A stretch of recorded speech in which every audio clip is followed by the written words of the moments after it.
That feeling when you are caught squarely in the middle of a massive heated argument and like both sides are relentlessly demanding that you pick a side. Oh, absolutely. It's like this classic tug of war. Right. And you can physically feel the pressure altering the gravity in the room. If you drop your end of the rope, you just fall flat on your face. Yeah, but if you pull too hard, you end up getting dragged face first right through the mud. Exactly. It's this perfect physical manifestation of pure anxiety.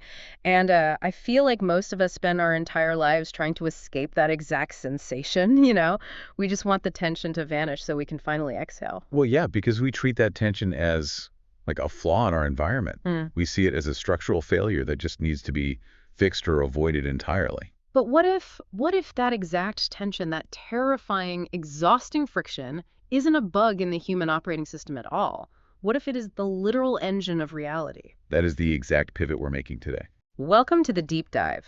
Today, we're going to fundamentally rewire how you look at conflict, human willpower, and really the mechanics of the universe itself.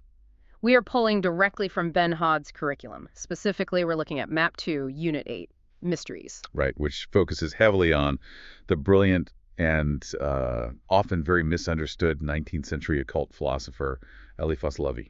Yeah, and our mission today is to strip away all those heavy velvet curtains of 19th century occultism. We want to get down to the raw brass tacks of human equilibrium. And Levi is just the perfect lens for this because he isn't interested in dusty mysticism. He looks at the universe like a structural engineer. Which I love. It's so practical. Exactly. The core of his work is navigating what he calls the ultimate structural pivot. It's the transition from binary tension, that agonizing tug-of-war you just described, into a state of what he calls synthetic resolution. And navigating those opposing forces isn't just, some abstract philosophical exercise for academics. When you read Levy's breakdown, it really operates like a survival guide for the modern intellect. It really does. But to understand how to resolve the tension of reality, we first have to look at what is generating that friction in the first place. Right. Which brings us to his framing of dualism. Yeah, so Levy views dualism as the primary engine of existence. Without the collision of opposing forces, reality just cannot manifest. You would have nothing but an inert void. Like absolute zero. Exactly. And to illustrate this, he offers this radical reinterpretation of the Genesis story. He focuses heavily on the Kabbalistic concept of Dehath, the knowledge of good and evil. Wait, so he's stripping away the usual moralistic Sunday school framing, the whole literal tree with cursed fruit thing. Completely. He says the tree is actually a coded warning. It's a blueprint depicting the danger of the human mind basically snapping in two under the weight of cosmic polarization. Oh, wow. So the death promised by the fruit it isn't a biological death where your heart flatlines? No, not at all. It is the death of your perspective. Oh. Because when an unprepared mind attempts to swallow these massive, raw dualities of the universe, like light and dark, active and passive, creation and destruction, without having the deeper internal architecture to actually process them, that mind fractures. It just breaks under the pressure. Right. You become trapped in this psychological hall of mirrors. Everything degrades into a rigid binary, good versus bad, us versus them, ally versus enemy. Let me try to ground this with a physical analogy because this is where the engineering aspect of Levy's thought really clicks for me. Okay, let's hear it. Think about the mechanics of a high voltage electrical machine. To get the current to flow and actually power the motor, you absolutely must have both the positive and the negative wires. Right. You need that massive electrical differential. Exactly. But the second you choose a side, say you decide the negative wire is fundamentally like bad, and you try to sever it so you only have the positive, the whole system violently shorts out. The machine dies, and you probably get electrocuted in the process. That is a perfect way to look at it. That differential is the power source. Yeah. The friction isn't the enemy. The problem is when we get so consumed by the friction of the binary that we forget both opposing wires belong to the exact same circuit. Yes. When you lose sight of the circuit and you only see the warring wires, you lose your mind. You just short out neurologically. So, as individuals navigating a world that's entirely built on these positive and negative wires, how do we handle this massive voltage without short-circuiting our own brains? Well, Levy's answer to this is incredibly provocative. He pulls out one of the most famous, heavily loaded images in traditional religion and just turns it completely inside out. He goes straight for the Catholic iconography, right? The Immaculate Conception. Specifically, the image of the Virgin Mary crushing the serpent under her heel. Now, we have to remember that Levy was a former priest. He was steeped in the rigid dogma of 19th century France. Right, which makes this even crazier. Exactly. Because beneath that pious veneer, he is secretly laying out the raw mechanics of the cosmos. He takes this image, completely strips it of its theological baggage, and reveals it as this hidden engine of pure willpower. So he argues the woman in the image has nothing to do with biological virginity or religious purity. She symbolizes intelligence. Yes, but we aren't talking about IQ or, passing a calculus exam. He is pointing directly to the Kabbalistic concept of Bina. The cosmic womb. Exactly. This primordial, dark, intelligent sea from which all abstract forces finally crystallize into form. She is the virgin of the sea, the Stella Maris. Okay, so Levy throws this cool, hyper-intelligent, stabilizing feminine archetype into the ring against the serpent, which he identifies as the astral light. Right, and the astral light is this unthinking, swirling dragon of raw magnetism. It's the frantic, kinetic momentum of the universe. It is pure, blinding desire. It's fire. And here's where the mechanics of magic actually happen, right? Through energetic polarization. Yeah. He doesn't describe this violent battle where the virgin hacks the snake to pieces. That's the binary trap. Instead, he describes the dragon licking her human feet with tongues of fire until it becomes exhausted and basically falls asleep from delight. Okay, I have to play the skeptic for a second here, because the imagery still feels like a trap. How so? Well, Levy was an ex-priest. Isn't he just sneaking Catholic guilt through the back door and disguising it as occultism? It sounds dangerously close to that old moralistic trope of the pure, chaste mind must step on the dirty, evil snake of bodily desire. I get why you think that. Because if he's just calling repression magic, I mean, we've seen how poorly that works out for the human psyche. Your skepticism is completely justified, but Levy is actually warning against repression. If you try to violently kill your base desires, if you take a sword to the dragon, you pressurize the system. Afraid a bomb. Exactly. You guarantee a massive destructive rebound. Repression is really just another form of binary combat. So how does this absolute stillness actually work in practice? If you aren't repressing the fire and you aren't surrendering to it, what is the psychological mechanism of letting it lick your feet until it falls asleep? Okay, think of it like a massive heat sink in a high-performance computer. Oh, I like that. The illuminated mind, represented by those cooling, humid feet, doesn't attack the heat generated by the processor.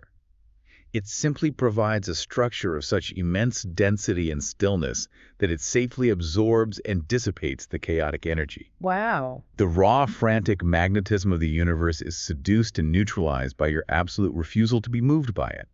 You master the dragon through the superior sovereignty of a vertical will. You aren't fighting your desires, you're grounding them so completely that they surrender their kinetic energy to you. So they fuel you instead of consuming you. Exactly. You become the ultimate lightning rod. You don't try to stop the lightning from striking, you just let the strike hit you and channel it safely into the earth, powering your own grid in the process. And that profound internal architecture is what transforms a person from a victim of circumstance into an active creator of their reality. Which naturally begs a massive historical question. Let's hear it. If this blueprint for metabolizing the chaos of reality is so empowering and clarifying, why the historical obsession with secrecy? Why not publish the schematics for this cosmic heatsink on the front page of the newspaper so everyone can stop suffering? Well, this brings us straight into the concept of the arcanum, the ancient rule of silence. Levy defends occult secrecy not as some arrogant, elitist gatekeeping mechanism, but as a mandatory psychological safeguard. A quarantine protocol. Exactly. He warns about the danger of giving this knowledge to what he calls the vulgar. And for a modern listener, that word usually conjures up an image of someone telling crude jokes or, lacking formal education. Right, but his definition has nothing to do with class or manners. He traces it back to the Latin root vulgaris. He is talking about the literalist. The people who take everything at face value. Yeah. The vulgaries are people who operate entirely on the surface level of their physical senses.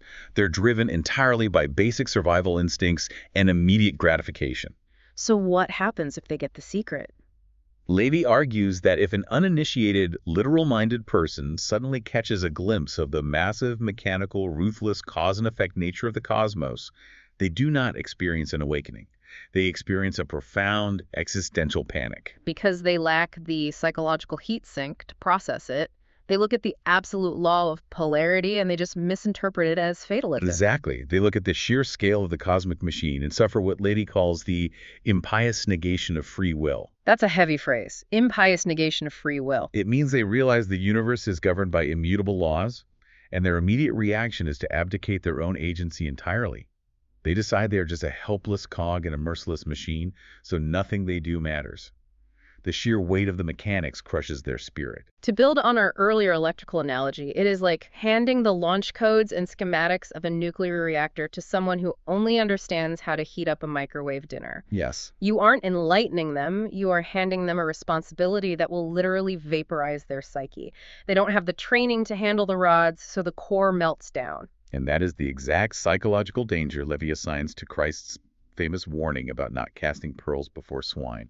Oh, right. Because a pearl isn't just a shiny bauble you find on the beach. It's an organic gem formed through intense friction, isolation, and biological defense. Right. The oyster is reacting to an irritant. Exactly. It is the perfect physical metaphor for true gnosis, or a perfected soul, born out of that agonizing binary friction we've been discussing. And the swine represent raw, unrefined appetite. Literalists only understand what they can immediately consume, digest, and utilize for survival. So if you throw a massive, complex, cosmic truth down in front of an entity that operates purely on appetite, It will sniff the pearl, realize it provides no caloric value, and it will become furious at you for disappointing its hunger. The mob will turn and violently devour the messenger for handing them a stone instead of bread. Levy points to the historical figure Apollonius of Tyana to illustrate this, right? He does. Apollonius was an ancient philosopher who deeply understood these mechanics of nature. But because the crowds lacked the framework to understand his science, they misread it as cheap sorcery. And when he couldn't just magically fix their immediate, vulgar problems, they turned on him. Yep, sharing the inner workings of the universe with people who demand simple binary answers isn't just irresponsible. It is literally a matter of life and death. You cannot hand the fire of heaven to people who are perfectly content to roll in the mud. It only causes destruction on both sides. So, if handing out the raw power of the binary is so deeply dangerous to the uninitiated, how does the true adept, the person who actually is ready, safely process it? Well, we talked about being a heatsink, but Levy actually provides a mathematical transition for this. It's moving from the binary to the ternary and finally achieving the quaternary. Okay, break that math down for us. So Levy insists that duality standing locked between those two warring pillars is a psychological trap unless it evolves. The binary conflict must be resolved by the ternary. The ternary being the stabilizing third principle. Exactly. Alchemists often refer to this as the neutral salt that calms down explosive sulfur and mercury. Going back to our electrical machine, the binary is the positive and negative wires. The ternary is the motor itself, right? Yes. It's the third element that actually utilizes the tension between the two wires to generate constructive motion, rather than just letting them spark and blow each other up. Perfect analogy. And once you establish that three-part stability, it is ultimately fulfilled and anchored by the quaternary. This is a four-fold structure echoing the four-letter name of God, the tetragrammaton. Which acts as the chassis of the machine. Right. It is the heavy grounding base that pins that wild celestial fire safely down into physical reality. Levy uses the Sphinx as the ultimate psychological symbol of this quaternary structure. Ah, the Sphinx. So you have the human head representing intelligence, the eagle's wings representing daring, the lion representing raw will, and the heavy bull legs representing absolute silence and grounding. Which naturally leads Levy to examine Oedipus, the famous Greek hero who encounters the Sphinx. Levy presents Oedipus as the ultimate cautionary tale of what happens when a person interacts with these profound quaternary forces without doing the necessary internal work. Wait, but knowing the blueprint isn't the same as surviving the construction, and I have to push back on Levy's framing of Oedipus here because historically speaking, Oedipus won. Did he, though? Well, yeah. He answered the riddle of the Sphinx, he defeated the monster, he lifted the plague, and he won the crown of Thebes. How can Levy possibly frame him as a failure? Because Levy is drawing a really hard line between intellectual knowledge and spiritual maturity. Oedipus solved the riddle intellectually. He memorized the cosmic formulas and possessed the sheer willpower to face the Sphinx. But he entirely missed the point internally. He had the launch codes, but a completely fractured psyche. Yes. He grabbed massive spiritual power and seized the crown, but he never cleaned up his own messy internal house. He hadn't achieved the internal purity or the absolute stillness required to wield that power safely. Wow. So the throne he won was built directly over a psychological cliff. Exactly. Because he lacked the grounding bull legs of the Sphinx, that deep, silent internal stability. The cosmic forces he tapped into ended up destroying his own lineage through horrific accidental crimes. So Levi is warning us that the crown of the Magus is unfathomably heavy. Right. If you summon that blinding light without the internal architecture to hold it, it won't enlighten you. It will burn your life to the ground. It's the difference between knowing how a parachute works mathematically and, actually having the psychological fortitude to pull the ripcord while you were falling out of a plane. That's exactly it. So, to avoid the tragic fate of Oedipus, we need practical examples of what successful, sustainable equilibrium actually looks like. And Levi finds these blueprints hidden in plain sight, pulling from both the Tarot and the Book of Revelation. Let's look at how he reinterprets the Tarot first. He radically shifts the traditional imagery of the High Priestess. In his era, this card was heavily associated with the controversial medieval legend of Pope Joan the Popes. Right, but Levi cross-dresses her, philosophically speaking, elevating her into the sovereign Greek goddess Juno. And it is her physical posture in the card that holds the entire secret. She holds one hand pointing straight up to the sky and one hand pointing straight down to the earth. That posture is everything. She is acting as the axis mundi, the center of the world. Exactly. By reaching into the heavens to draw down the fire and simultaneously grounding her other hand into the mud of reality, she becomes the living ternary. She metabolizes invisible cosmic force and translates it into physical manifestation. She doesn't reject the earth in favor of the sky, nor does she ignore the sky to wallow in the earth. She holds the agonizing tension between both, becoming the bridge. There is this synthetic resolution in action. She occupies the exact middle point, managing the binary.